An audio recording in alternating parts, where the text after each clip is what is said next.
Hey folks, it's me, old buddy Ben, with that hashtagshow.com, here for a fantastic Power Rangers panel for Power Morphicon. And I have three guests today. Let me see if I can actually get them figured out here. So my first guest, you know him as Brody Romero, the Red Ninja Steel Ranger on Power Rangers Ninja Steel. He was also an actor and one of the writers of the film Power Rangers Rise of the Ninja. Ladies and gentlemen, Mr. William Shewfelt. Coming to us from Miami. How's the weather out in Miami right now? Oh my gosh, it's beautiful. It's warm. Today was a beautiful sunny day. A little humid, as Florida can tend to be, but I love it. I'm happy to be on the show. Good to see you again, Ben. Good to be seen and good to see you. Oh, drink that tea. It's later here than for you, so right. Having my old man chamomile before I tot off to bed. Got to get a good night's sleep. Yes, our sir. Next guest on this panel, you know him as Tyler Navarro, the Red Dino Charge Ranger. He also recurred that role in Dino Megacharge, a fan film, as well as Power Rangers Beast Morphers. It is the one, the only Brennan Mejia. Oh, okay, I'm here too. You saw it right here. Brennan Mejia playing with himself. Hope we recorded that. Oh, we did. Hopefully It so. might get edited out later, but Probably, but you know. Brennan, how you doing? I am well. How are you, sir? I'm doing good. I'm interested by these multicolored kind of panels behind you. What's the what? nano leaf? Yeah. Yeah. This is my streaming setup when I stream on Twitch, so this is where I make that happen. So got a cool little setup behind me. Yeah. Very cool. Shameless plug. Where can people find you on Twitch? Master Mejia is my Twitch. Twitch.tv/Master Mejia. You gotta love the alliteration. I'm just saying. There you go. There you go. All right, and the third and final guest on our panel today. This man's resume for Power Rangers specifically, among many other things, is pretty impressive. Starting in 2001 or thereabouts. Power Rangers Ninja Storm, Power Rangers DinoThunder, Power Rangers S.P.D, Mystic Force, Jungle Fury, Samurai, Megaforce, Super Megaforce, Ninja Steel, Beast Morphers, and most recently, Dino Fury. It's the one, the only, Geoffrey Dolan. Jeff, how are you doing? Hey guys, yeah, good. There you go. Yeah. That's it, boys. Now, contrary to what your T-shirt says, you're not coming to us from San Francisco. Where are you broadcasting in from today, Jeff? I'm in on a balmy winter's day in Auckland, in New Zealand.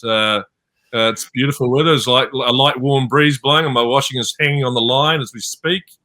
My laundry, and it's just you've caught me on a fantastic day. So I'm sitting outside on the deck in the veranda, and making the most of the opportunity to be smelling the fresh air rather than inside with the heater on. Oh, that sounds great. All right, here we are, guys. A nice little Power Rangers panel, and we're here. We're doing this for Power Morphicon, which is online. Which this may be one of the last online digital convention panels that we do. We'll see. Although we wouldn't have we wouldn't have the opportunity to have like Jeff and William necessarily together, or all of us together in the same panel on short notice or anything like that. If we didn't have this kind of feature. So this is pretty cool. We're coming in from all over the world pretty much. I mean, Florida might as well be a different country. They want to be. Ben, I'm just a cheap $400 flight away, man. Anytime you need me, I'm there. Yeah, Jeff's only like $1,200, so you know. Yeah. Oh, there you go. Crazy. I can swim. You could. I mean, with the buckles you just flashed. Swim across time zones. So first off, let's see. Oh man, who do I? Let's go with the new. Well, yeah, I was gonna say let's start with the newest because I feel like Jeff could talk longer, but maybe you know what? Let's start with Jeff. Yay. Jeff, let's talk a little bit about this. Going all the way back to roughly the Power Rangers Ninja Storm ran from 2001 to 2003. That was your first involvement with the franchise. Yeah. can you tell us how you first got involved with it? Was it one of these crazy stories, or was it just another job and then it ended up kind of becoming career goals? Yeah, I mean, I think because my first one was actually an acting role as opposed to a voice. Since then, majority I've done have been voice work.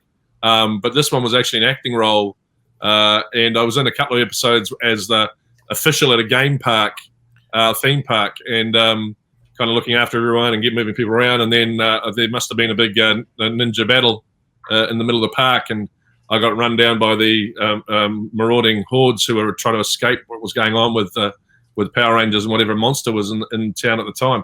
So that was my first exposure for it, and it was sort of pretty much came out of the end of the Xena and Hercules connections. We were all pretty comfortable and confident with our American accents and doing these shows for America, but we had no idea about Power Rangers. We hadn't seen it; hadn't been on our TV screens for many years. It got banned here in the early 90s. Wow. So we were sort of going, what's this new thing? I thought that was gone. And then found out a bit about the history about how it had sort of done other countries over several years, and then came over here, and it subsequently never left. And then the voice stuff started happening, and that was sort of slightly newer because the Xena and Hercules stuff we'd done Foley work and ADR post production work and stuff like that, but doing character voices was a new thing for us. So getting into the voice side of things was a far more interesting challenge and a bit more of a novelty for us. Made it a bit more unique for us. Interesting. So you mentioned a couple things that I want to kind of dig into there. First, you mentioned Hercules and Xena, which I mentioned before we started taping, and of course, I think a lot of us, all over the world, these shows came out of New Zealand, but they were American produced. Is that right? Yeah. Well, they were produced by Rob Tappert. Right. Gone on to do other things, and also Sam Raimi was involved in the early days as well, and so he's gone on to bigger and better things with Spider-Man, etc. Brennan, we can see your chair when we come back.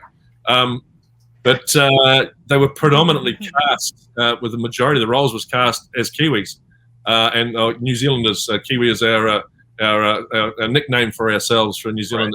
Right. It's national bird, and yeah, so a lot of Kiwi actors got their big breaks on it. Michael Hurst is the oldest. Kevin Smith, my very, very dear friend. I'm actually in Kevin's house. I live in Kevin's house, and he's godfather to his children. He got his big break as Ares during that show, and many other actors. So it was a sort of a real groundbreaker for New Zealand, and we got the opportunity to really stretch our muscles. They brought in some key characters from America, definitely. Hang on a second, I've got. Drop it! Sorry, just pets going off. Get inside. Sorry, this is something novel. Get inside.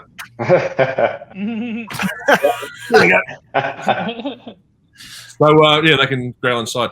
So it just gave us the opportunity to prove that we were able to do sort of more extensive roles, that we had good-looking people here, and we were fun, and we worked hard. So it was a great time. And the other thing you mentioned was that you got you and several others got a good hold on your American accents. Is that right? Yeah. We had to do with the first lot coming through. They had accent coaches and stuff on set that helped us really hone those. And once we got into the flow of things, I think I did 4 or 5 Hercules and I did 1 Xena. And so by the time we were moving through those, and I used to help Kevin with his learning his lines as Ares, and I'd also help read for him for film auditions and the likes. And so we got used to using the accent. Also, a lot of we worked on, both of us, well, myself particularly, worked on stage a lot through the early part of my career. I've done 50 or 60 stage productions, and a large majority of those were American shows that we put on stage here. So we had a lot of opportunity to hone those skills anyway. So it just was a natural progression to let us do what we do. So, as easily entertained Americans, we have to ask the question: Can you give us a little bit of your American accent? I usually need a script to work my way through things, but depending on where you want me to come from, I can move it around a little bit. We can just do our standard California accent, or if we want to take a bit more down south, we can move it into there if you like it. I don't mind what we're singing. I take you for a whole now. Don't worry about it. I love it. Oh Yeah. gosh. And so you started off like live on camera, and then you said you moved more into the voice roles. Have you kind of divvied it between voice roles and on camera, or are you primary voiceover now? Yeah, no, primarily now in voice. I did a couple, as I was saying with William earlier. I was actually a couple of cameo characters on Ninja Steel. This was one of the crazy ones. I got a phone call the day before this role was supposed to be shot. I was actually, well, it might have been 2 days before. I was actually down in Christchurch doing a show, rehearsing a show, and my agent got in touch and said, they need you for a day. One of their actors has had to pull out last minute, and would you be available? And I said, yeah, sure. Got the script and found out the part was this sort of cameo, and it was like 9 words, and I was like, why have they put me up for this? And they're prepared to bring me up from Christchurch and stuff, you know? But I did it. I turned up, and Oliver Driver, who was director at the time, he came up to me and said, why are you doing this part? This is like, it's sort of like a little bit. I went, hey, I'm sure.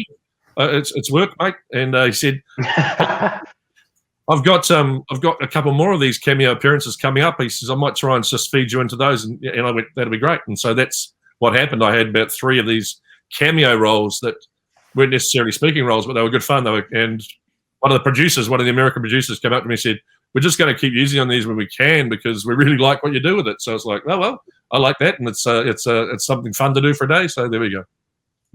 Well, there you go. I wouldn't mind getting an ongoing series role. Be the live professor or crazy doctor or something that guides them.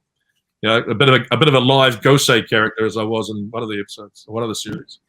Right. There you go. Well, I think the message is going to go out loud and clear to the producers that we need Jeff on screen and a series regular. Yeah, that'll be nice. Fearless leader. That's what we want. Thank you. All right, there you go. Okay, so let's move on to Brennan. So we've got Jeff has the longest resume of the Power Ranger experience here. Brennan, I think you edge out William maybe just by a little bit because you have recurred a couple times. So Brennan, we'll move on to you now. And I know I've asked this before, but this is a brand new panel with a brand new audience who's watching it. So let's cover this again. Like, can you talk a little bit about your experience, similar to what Jeff did, about how you got connected to the franchise and how you ended up being a Red Ranger? We've got 2 Red Rangers on the panel tonight, which is, of course, unbelievable. Well, I mean, just like, it was an audition kind of thing. I auditioned for Power Ranger Samurai initially, and after several callbacks, ended up not getting it. I was really heartbroken about that because I grew up as a fan of Power Rangers. Like, I watched it from Mighty Morphin through, like, In Space and Lost Galaxy, and then kind of fell off and popped in randomly. And so when I didn't get Samurai, I was like, you know what, whatever. I don't need to audition for Power Rangers again. And I was just, like, really mad about it. And then flash forward a few years after that, I was in like a rut with acting, didn't book a job in acting for like 2 years. I did some like modeling commercial work, and I was like, you know what, maybe I should like go a different route. So I signed up for college again. I was like, I'm going to get my bachelor's in kinesiology. Maybe I'll become a physical therapist. I was working at the San Diego Zoo as an acrobat 7 days a week at the time. And then a friend of mine that I met in an acting class like 3 years before that point. Wait. Hold on. Did you say you were working at the San Diego Zoo as an acrobat? Yeah, doesn't everyone? Just me. Can you expand on that just a little bit? Yeah, well, so circus performing is kind of my launching point into the entertainment industry as a whole. I joined the Great All-American Youth Circus when I was in 3rd grade, and then I quit after 4th grade and then came back when I graduated high school. And then I was really in it kind of ever since, either coaching or taking classes. And then I got into performing professionally. And the zoo, I was like a giant koala doing Chinese pole and acrobatics. And I was a tiger doing aerial silks. And I got the Power Ranger audition from a buddy who was auditioning for something near the Power Rangers audition. And he's like, so he went over to the Power Ranger casting and was like, hey, I have a friend who's a circus performer. You guys might want to see him. And they're like, yeah, give us his contact. And so he told me, and I was like, fine, I'll try again. And then ended up booking it, Dino Charge. So that's how I kind of entered the whole Power Ranger world, I guess, as a Ranger. Fine, I'll do it again. And now he has an action figure of himself. I do. Look, and like, here, it's morphin' time. Now helmet. Wasn't that really fast? Like, Where can we buy these, Brennan? well, I mean, you can get them on Amazon, but I don't get any of the money, so who cares? Never mind. William, do you have an action figure of yourself? Dang, you're gonna call me out like that, Ben? I do, but it does not have my face on it. I'm still bribing people at Hasbro to see if I can make that happen. So, yeah. All right. Well, William, now that I've got you front and center on the screen here, how about you? What was your experience getting connected with the show? I was discovered. No.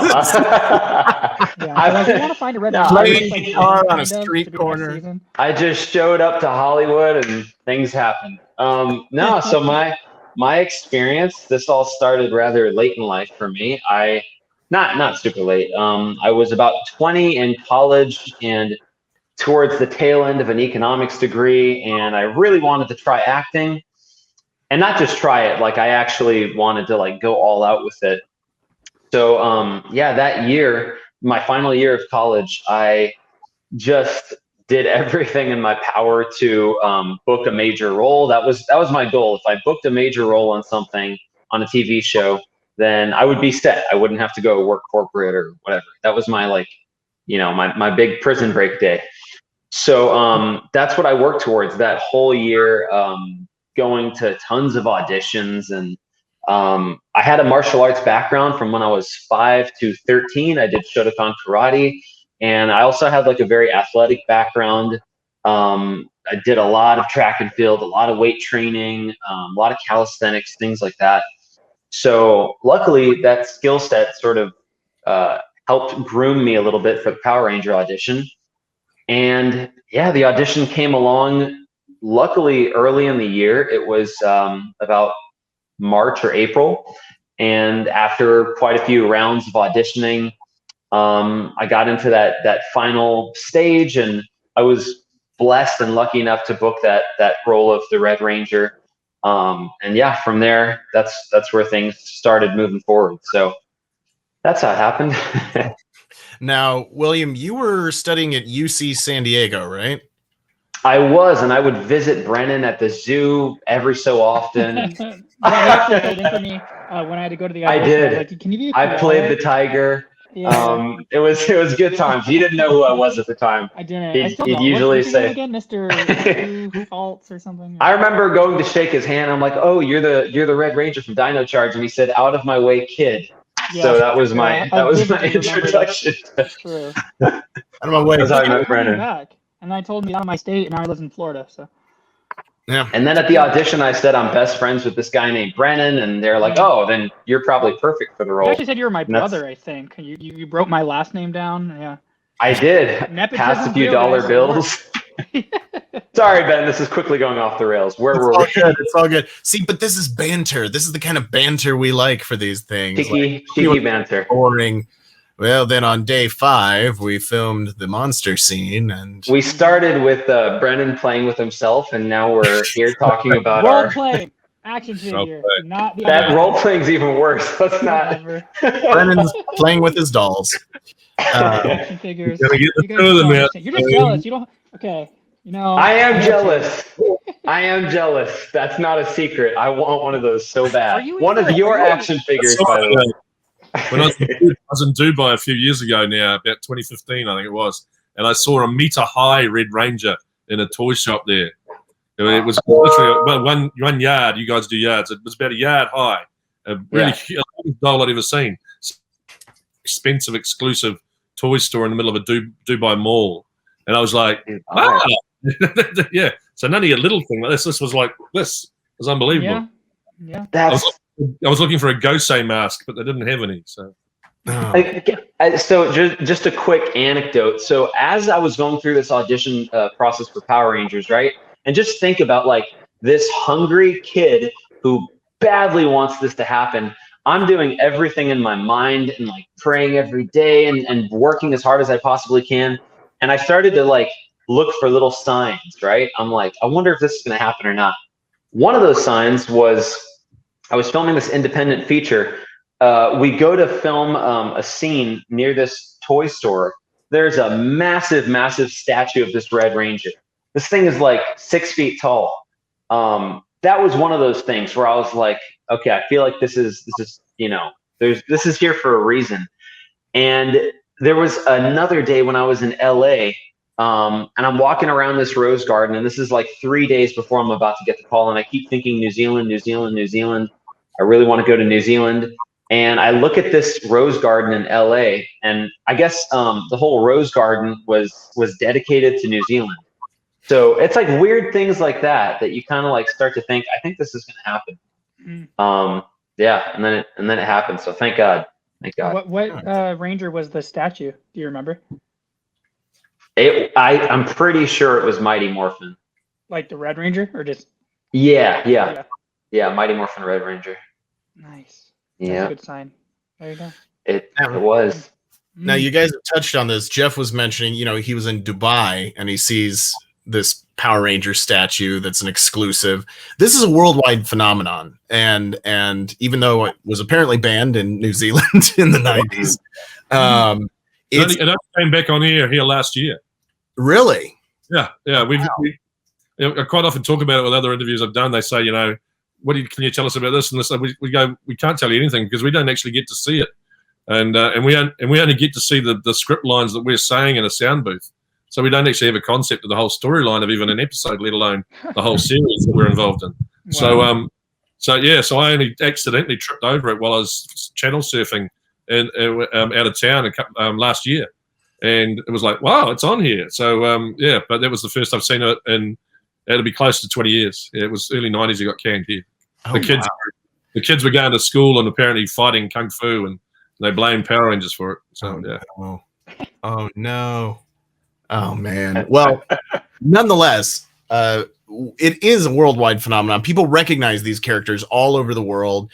Not to mention the Japanese characters that the footage is pulled from, that the Power Rangers is based off of.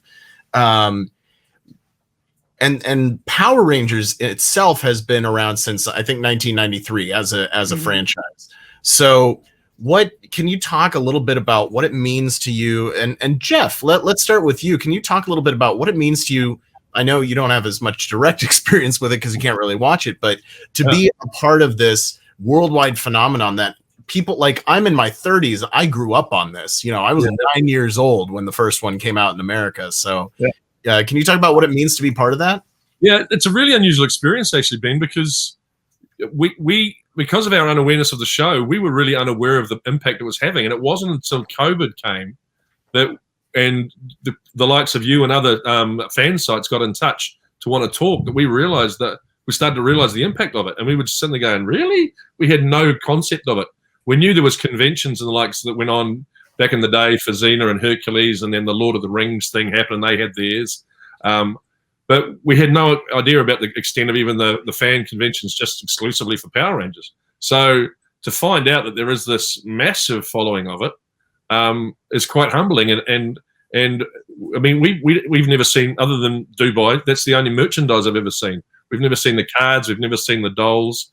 They may now starting to cut because it is Hasbro and that's their major marketing thing, getting the merchandise out there. We may start seeing more of it in our stores over here. But I'm not even sure that our fan expos that we have over here for various shows really even include Power Rangers within them, even though it's made here. We have three big conventions here called Armageddon, Auckland, Wellington, and Christchurch. And I'm not even sure they include Power Rangers characters or actors within them. So I could be wrong, but I haven't seen anything when I've watched advertising for the shows coming up. So yeah, for us, it's a complete novelty, and quite, as I say, quite humbling to go, wow. We've had others say, your Koragg is my quintessential bad guy of the whole series. How do you feel about that? And it's like weird, actually, quite weird.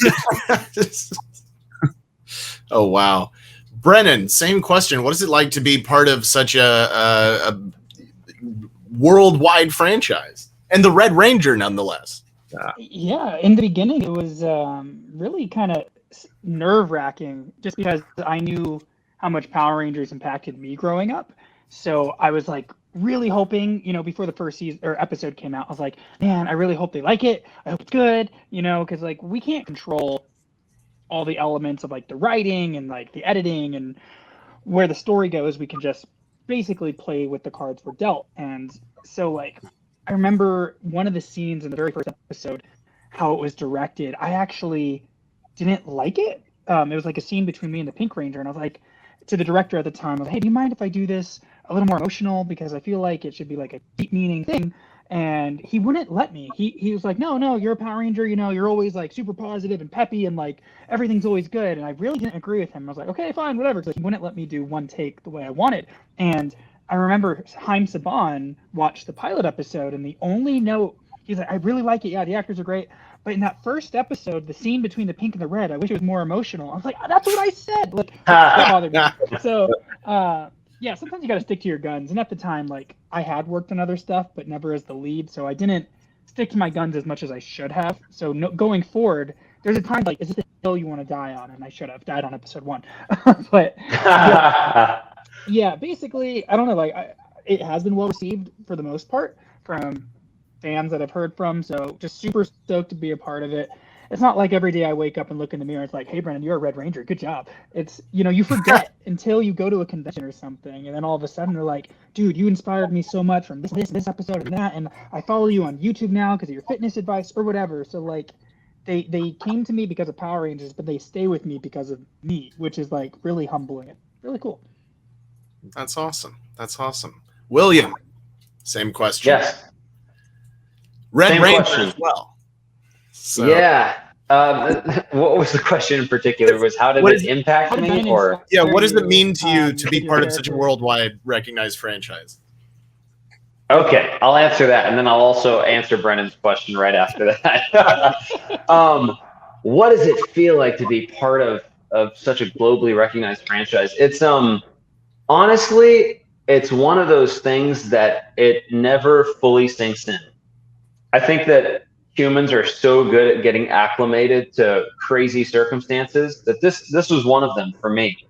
You know, 1 second I am in a completely different world, and then out of nowhere you book this role and things change, and you're about to fly to New Zealand for 9 months and film, and you're thinking, how is that going to impact my career in the future? And one of the really cool things about it is just once you've done it, like, that's something that no one can ever take away from you. That's you know, you can always say, as cheesy as this sounds, that you were on the Power Rangers, that you got to play, you know, Red Ranger, things like that. It's it was just a really, really special experience. And one of the huge I guess perks to it is that it's really a foot in the door almost everywhere else. You know, even if people don't necessarily watch all of your episodes, or they don't necessarily know you from the series, almost everybody knows Power Rangers. It's a huge name brand, and so many people say that they've grown up with it. So it impacts your life in a huge way. But yeah, to grasp the enormity of the fact that it's like a globally recognized brand, and it's been around for what, 28, 29 years, that never sinks in. It's just one of those things you don't really think about. And just like Brennan was saying, you don't wake up in the morning and think like, wow, I'm the Red Ranger. You just kind of go about your day and do what you need to do.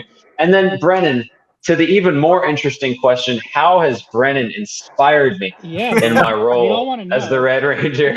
I ask myself that question every morning when I look in the mirror. As you should. And I would give a heartfelt answer and say that you are one of the most grounded and in like, you have inner strength, which is something that I really admire and I look up to, especially in our entertainment industry. So that's the honest truth. I appreciate that. I was kidding, and I don't sound grounded or anything by making these comments that you look up to me all the time. No, but everybody knows you and they know that you're doing it. But yeah, no, you know me. Hello, everyone. Can I take it from this? Because as I say, my understanding of the show is fairly restricted. So I'm taking it that a Red Ranger is a really good thing, as opposed to being the red uniform guy in Star Trek, who always used to die as soon as he appeared on screen. So Red Ranger good, Red Guard and Star Trek Bad. Yeah, exactly. Pretty much. Good. The Red Ensign. No, yeah, exactly. Okay, like the Red speaking Ranger. For those who may not know out there in our audience, the Red Ranger, of course, is the kind of the de facto leader, oftentimes, of the Power Rangers team. So, and we can see how much it meant to Brennan sitting in the Spider-Man chair there. It clearly had an enormous impact. It has nothing to do with Power Rangers. I just stream in this company and to see, it was cool. So yeah, but I was Hasbro. Well, you know how we were saying, like, you don't wake up and look in the mirror being a Power Ranger, but like then it catches you off guard because, you know, the reason we're all doing this at 6 o'clock instead of 5:30 is because I forgot that I booked the massage 4:30 to 5:30. So thank you everyone for moving the time. But it was funny. The girl at the front I'm out of desk, here. Hey, thanks, bye. The girl at the front desk was like, "You look really familiar," and I had my mask on, because COVID and all that as I was going there, and I was like, "Oh, what do you mean?" She's like, "I don't know. I feel like I've seen you before." And she actually recognized me because I used to film like these stretching videos called Rumwad, which is like a CrossFit like stretching company. But then after I finished the massage and came out, she's like, "Yeah, and my coach told me while we were stretching one time that you were the Red Power Ranger." So like, it just, people know, even though you've never met them, or like, she just thought it was cool and like she was just like nice to talk to. And it's just like, yeah, that was really cool. Like my brother grew up watching you and stuff. It just hits you so randomly when you're unprepared because we're not like, Leonardo DiCaprio, where anywhere you go, someone's going to know you. It's like very niche. Someone's like, I think I know who they are. So here's a little San Francisco story for you. So San Fran is literally the last place other than Australia, which is more like a suburb of New Zealand. San Francisco is the last international venue I was at before COVID locked everyone away. And I went there for 4 days on the way back from coming from the United Kingdom. And I was in the foyer just before getting in my Uber to go to the airport. I was repacking my bag and I was talking in my Kiwi accent like this. And the desk clerk and the bellhop were at the front desk. And after about 5 or so minutes of me jabbering away, the bellhop said, "Excuse me, sir." He says, "Have you ever been on TV?" And I said, yeah, at home. And he said, "Have you ever been in a show called The Almighty Johnsons?" And I looked at him, I went, "Yeah, how do you know about that?" And he said, "I was watching Netflix a wee while ago and had just finished watching Thor, the movie, and it came up with recommendations. You like this, you might like this." And a show that I filmed here in New Zealand called The Almighty Johnsons came up as his recommendation. So he started watching it, and he loved it so much he watched it 3 times. Wow. And just from listening to my voice, he went, "I know that voice. Why do I?" Wow. That's And awesome. it turned out he was a fan of Derek, who thought he was Thor. So good fun. But yeah, just a weird middle of San Francisco, talking to this guy for 5 minutes. I know you from New Zealand television. Mm-hmm. Small world. It's the first time I found out on Netflix. It's on Netflix? Oh. Where's your scratch? Yeah, no, we don't get it. No, we do Yeah, not. we get bought out. We get bought out in perpetuity. We only get the fee we get paid for filming on the day. We get no residual payments. Yeah. Oh man. Now, Geoffrey, since you have played and voiced a number of different characters, which character that you've done on Power Rangers is your favorite? Look, I have to say, for ease of performance, Gosei was my favorite. I got to do him for 2 years, and Megaforce and Super Megaforce, and I think I was one of the first characters to actually go through for a 2-year period with the show. And it was just a pleasure to do. It was nice to be the good guy leading the Power Rangers, helping them. And my absolute favorite, of course, we love playing bad guys. And Koragg was the sort of the main bad guy I've played over the years. I was in that for most of one series. And he was awesome. He was just great fun. He was just a super-ass villain. The only downside of it was that he only spoke about 10, 12, 15 lines on any show that he was in. And then he fought for the rest of the show. And so all the ADR was about 30 or 40 minutes of recording lines and then 4 hours of it just ripped the hell out of your throat. You'd walk out of there just, "I'm going to go back and I'm going to rest now." So while it was great fun doing it, that was very strenuous side of things. And some days you were having to do a couple of days in a row, and it was it really put a real strain. You had to do a lot of work, warm up work, and exercise afterwards to keep your voice in shape. Whereas Gosei was just Mr. Calm, mellow, California surfer guy. It was great. So, and I was only in the studio, I think the most I was in the studio for was 45 minutes. Koragg was every time was a 5-hour session in the studio. And then you had to go to William to get some tea. Yeah, exactly. Yeah. Throat. I will tell you, the day after our rap party, we had all been out, having a jolly old time until like 6 a.m. We all had ADR the next day. We all had voiceover work the next day. I don't know who planned that out, but all of us, our voices were just gone, just raspy, can barely talk. And we're all supposed to go in there, and we're booked for what, 2 hours of exactly what you just said. It's more for time. And it was, none of us could really do it at the time. And then we all had to re-record our lines at a later date. So I suppose they paid us double. And it was planned well. I remember talking to Jim McClarty about that very session because I was in Knoxwood. Yeah. So he said you guys had a good old time. A few of us just barely made it in there, man. Now, William, you just let out the classic line, "It's morphin' time." Can you give us that one more time? For a fee, I can. What's your $3.99. Morphin' time. There we go. Okay, Brennan. Yes. Now you gotta up the ante here. Oh, okay. I'm gonna do my phrase that follows. It's morphin' time. Then can I do that? Okay. Is that allowed? Sure. It's morphin' time. Dino charge ready. William, did you have a phrase that you said after it's morphin' time? Show's over. Ninjas win. Jeff, can you give us an "It's morphin' time"? Koragg never did. It's morphin' time. Koragg did. Red Ranger, I will destroy you and send you into splinters of space. Ooh, Hey. yeah. I knew you had never said it. I was just like, can we just get you to do one though? No. Which Red Ranger were you talking to? He was talking to you. He was talking to you. Me and Jeff are friends now. Sort of blended the two of you into a ball and exploded you across this. Yeah. That's fair. That's what I would have done. It's easy to mix this up. I'll go with it. Efficient. Seriously, I scroll on Instagram and I see Will occasionally, and I think it's a picture of me with short hair. And then I You're realize like, damn, I look good there. Pretty much. I mean, shoot, should I go short hair again? No.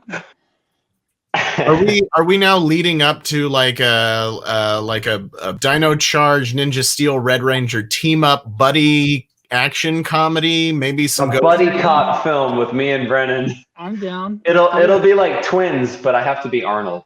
Don't make me be Danny DeVito. Hey, whatever. As long as we work together, as Rangers always do, that's what And matters. each morning you turn up from work, you're both wearing red T-shirts, and you got to argue about who gets to wear the red T-shirt. Will can have all the red T-shirts. Hey. For 8 months straight. Your wardrobe is this color, and that's it. I really had no red in my wardrobe before Power Rangers, and to this day, I don't have any red that I bought. I had a buddy of mine, Colin, buy me a red shirt because he's like, dude, we're filming promo videos all the time for Rise of the Ninja. You don't have anything red. It just that I never thought the color looked good on me, and I haven't changed my mind. It made you wear it for 2 years. The suit I love, but the actual color red is like, it's so flashy. It works on you, Ben, don't get me wrong, but it's so flashy and it's like very expressive, and I don't know. You know, it's funny. You guys said that you don't, but I actually every morning when I wake up, I look in the mirror and I do say I am the Red Power Ranger. So, well, yeah, you gotta. It's a mantra, right? Yeah. They're part of those morning affirmations. Right, exactly. All right, so we've just got a few minutes left, and I want to touch on any seasons that you guys were on. William, you kind of touched on a funny little story about the rap party and then having to go in and do ADR the next day. Let's start back with Jeff again. Jeff, can you share any funny stories, or I know you kind of talked about how you just kept getting brought back to set and you were like, why am I doing this? But did you have any fun or funny or really memorable experiences when you were filming or even in the studio doing audio? Yeah, I mean, in the studio is great fun because it's the majority of what I've done really to recollect on. And working with Jim McClarty has been fantastic. He's just such a fun guy to work. I've known Jim for many years prior to Power Rangers because we we did theatre sports improvisation together for many, many years before that in Auckland, since the early 90s.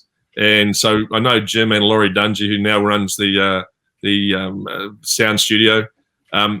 And Jim was always fun we'd argue with each other because some days I wouldn't say words right, and for some reason they made Gosei say Armada all the time. There's an Armada coming, and I thought I was saying Armada okay, but according to Jim I was saying Armada, and I was saying that's what I just said, and he'd say no, you said Armada, and I go yeah, that's what I just said. And we ended up having this argument and I just said, why can't they just say fleet?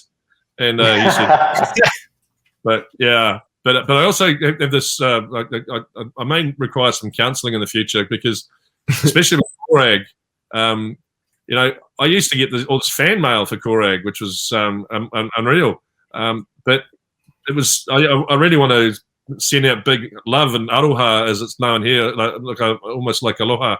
Aroha is love in Māori in New Zealand, and it's for the guys that are actually the do all the stunts. The guy who was Koragg in the big suit, who got blown up and thrown around forests and guy wires and exploded and punched, in 6 days a week, wearing that huge sweaty costume.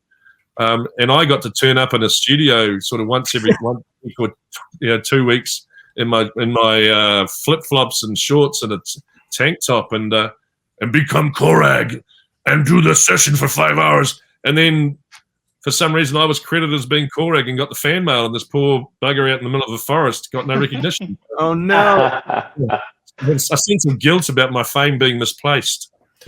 Well, that's a very noble place to come from, I think. You're definitely trying to give credit where credit's due, at least. Brennan, any fun stories from set, memorable experiences? Fun stories. Well, I mean, you had no fun on set. I mean, yeah, I thought about it one time and I'm like, no, that wasn't that fun. No. It was only a dream come true. It was. Well, okay, one of the episodes, I was on second unit where a lot of the stunt, if not all of the stunt filming, was essentially filmed, and it's always fun to work on second unit because they shoot much faster. At least they did on Dino Charge, and you got to see all these cool stunts, and sometimes you got to do them. And our stunt team, the core team, was from Japan, so the Japanese team, they would speak obviously Japanese to each other a lot, just for efficiency's sake. And one time I was supposed to say a line like, guys, let's go, or something. I watched the Sentai of Dino Charge, so I was familiar with the Kyoryuger, which was like the Sentai version a little bit. And so I just said the line in Japanese instead. I was like, Mina, ikuzo! And then they're like, haha, very funny, Bren. Okay, go back to the beginning. So I know, I just felt like cool because like the other cast members interrupted one time when I wasn't on set, and they pretended to forget their line, Dino Charger ready, which is our morph. And apparently they said like no one laughed because they were all annoyed because they wanted to like go home. But me interrupting to speak Japanese was accepted for some reason. So nice. All right. Now, William, like I said, we already got that little story about the rap party, but what about anything on set during filming? Anything fun or memorable? Yeah, with Jade. Oh my gosh. And here, right? Wait, have fun in court, Brennan. There we go. Well, we played a lot of pranks. There's so many stories I could tell you. We played a potentially illegal prank on JDF that he took very well. He took very, very well. And after that, he had our respect and our appreciation. We played this silent strike prank on each other, where I don't know if you guys are familiar with this game, but it's essentially, you kind of try to sneak in a little flick to the goods, to the family jewels, you might want to call them, just right before action. Rolling, camera speeds, and then you just lean over to whoever, silent strike, bah! You get him right there, and then he's got to deliver his lines. And we did that constantly. And we actually had to call a truce at one point. We had to wave the white flag because we all thought that we weren't going to be able to have kids in the future. Like, it was bad. Like, we were doubled over, our stomachs hurt. That was one of the things we did. And then we had fun. No, so it must have worked. The game must have gone too far. Yeah, we had a lot of fun offset. There was a day where I got recommended a New Zealand personal trainer, and he was just a really cool dude. And they said, you know what, you're going to have a great training session with him. Let me just hook you up with my buddy. It's going to be awesome. It was on the weekend. I went and I did a leg day with him. Now, you haven't seen legs like mine, you know, sticking out of a nest. Like they're not the shapeliest legs. So I do this leg day with him, and he's like, oh, you know, I'll take it kind of easy. No worries, man. And I'm like, easy? You're talking to the Red Ranger. So I'm like, let's do it. And we do this just brutal 2-hour leg day. It's like brutal day. Like the rest of the week, could not walk, could not get out of my trailer. The Japanese stunt guys are coming over and they're like, Will, do you need to use restroom? And I'm like, no. It's just I'm in pain, guys. I'm waddling. I'm in pain. That was one of the many. Yeah, there was a lot of stuff. Who was the trainer, Will? Oh, geez, I forget his name. I have a picture with him, but I forget his name. Good dude at Les Mills. Okay, Wish I remembered his name. I want to be in the video game. Are you in the video game? Are you in the phone game? You guys, I have no idea. I've never played it. You're not in it? No. I don't know. I'm in the phone game. In it too. There's a podcast. Even Ben's in the phone game. I mean, come on. Jeff's in the phone game. We're not in the phone game. Koragg, I think, is in the game. I've got a wrist thing that put cards into, and that's my voice. That's about it, I think.